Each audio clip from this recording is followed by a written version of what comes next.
મહત્વપૂર્ણ અપડેટ આવી રહી છે। ગેનીબેન ઠાકોરે ભાજપ પર લગાવ્યો છે આક્ષેપ કે ભાજપના કાર્યકરો મતદારોને ધમકાવતા હોવાનો આરોપ ગેનીબેને લગાવ્યો છે।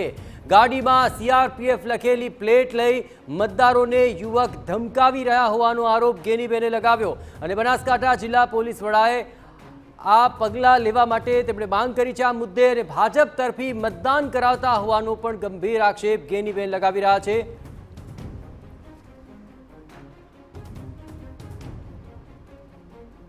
मतदान मथक में मुलाकात लेता जे आ सीआरपीएफ पोलीसनी खोटी रीते प्लेटो लगाई अने आ चौधरी समाजना युवानो ए लोकोने दबाववा माटेना रोक करवा माटेना प्रयत्नो करी रह्या छे। चालू मतदाने आ हाल ज आपणे जे आ छोकरो जे सामे ऊभो छे एनुं नाम छे प्रकाश चौधरी पालनपुरनो के समग्र मामले વધુ વિગતે વાત કરવા જોડાઈ રહ્યા છે ટીવીના સંવાદદાતા નરેન્દ્ર ગેનીબેન સીધો આક્ષેપ લગાવી રહ્યા છે। આત્મ સીઆરપીએફની પ્લેટ છે એ યુવાનનું મોઢું પણ બતાવી રહ્યા છે કે જે આ રીતે ધમકાવતો હોવાનો તેમણે આરોપ લગાવ્યો છે અને આ મામલે પગલાં લેવાની પણ માંગ કરી છે। કોઈ કાર્યવાહી શરૂ થઈ છે ખરી નરેન્દ્ર?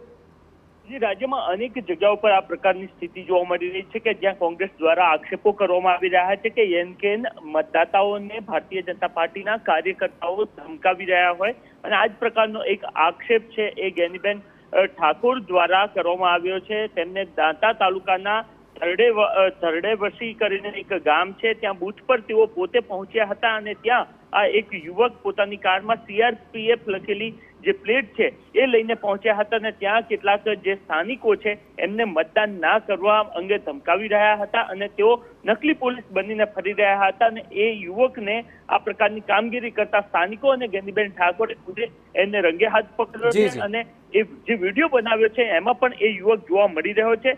એમને માંગ કરી છે કે પોલીસ તંત્ર શું કઈ કરી રહ્યું છે। જો આ પ્રકારે જે લોકો મતદાતાઓને ધમકાવે છે તો પછી તંત્ર કયા પ્રકારની સ્થિતિમાં કામ કરી રહ્યું છે એ અંગેના આક્ષેપો એમના દ્વારા કરાયા છે। બિલકુલ નરેન્દ્ર, તમામ ગતિવિધિઓ પર આપ નજર રાખતા રહેજો। તો આ વિડીયો પણ તેમણે બનાવ્યો અને સીધો આક્ષેપ લગાવ્યો કે સીઆરપીએફની આવી પ્લેટ લગાવીને મતદાતાઓને ધમકાવવાનો પ્રયત્ન થઈ રહ્યો છે અને આ મામલે પગલાં લેવામાં આવે।